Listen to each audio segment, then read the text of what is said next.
Welcome to Regional Rivals Week 1, the show where we break down this week's hypest matchup and deep dive into the players and teams. This week we'll be analyzing the match between Nova Esports and Dead Rabbits. Riding high off their dominant Season 1 performance, Nova came in as the expected favorites after an impressive showing in the qualifiers. However, they stumbled Week 1, failing to recover against an aggressive early game from the Alliance and splitting the series 1-1. Their lack of experience while playing from behind really showed, and it cost them in game number 2. Also showing mixed results day 1 were Dead Rabbits, going 1-1 against Bubble Team. However, theirs was a much more compelling series. After identifying key win conditions for their opponents and adjusting their draft accordingly, they looked much more impressive in game 2, adapting to their enemy's style and playing a much less execution-heavy composition. They carried these lessons through to day 2, where they too faced off against the Alliance. The team had just taken a game off the best in Europe.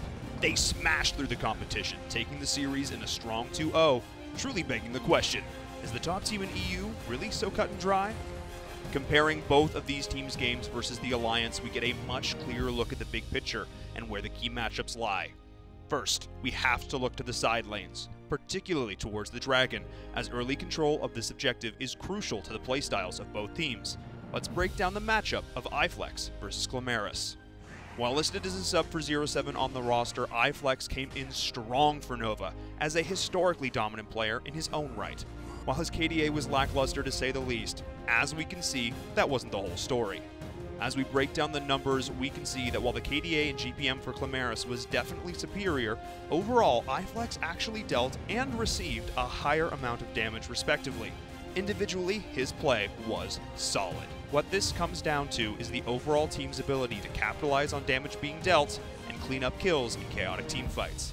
Perhaps not having as much practice with iFlex on the squad was the deciding factor for Nova? Will 0-7 be returning, or will the team adapt around this new playstyle more in Week 2? The other key lane matchup to explore is the mid lane, Alex P facing off against one of the all-time greats in Poseidon. When we break down the numbers, we can clearly see this is going to be one close match. While again, the overall KDA is vastly different, the individual performances are neck and neck.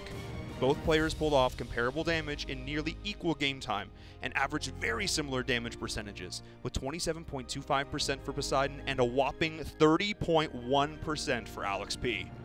While again, it came down to team play and securing kills, it just goes to show how the hyper-focus on protecting carries, as employed by the Dead Rabbits, can really pay off. Alex P only totaled 2 deaths against the Alliance in their series, despite playing hyper-aggressive mages like Tulin and Jinnar. The question comes down to whether Nova can break through the stalwart tank line of Dead Rabbits, or whether Rabbits can once again show their ability to pressure early. If Nova is allowed to run rampant in the early game, we all know how hard it is to shake their grasp on victory.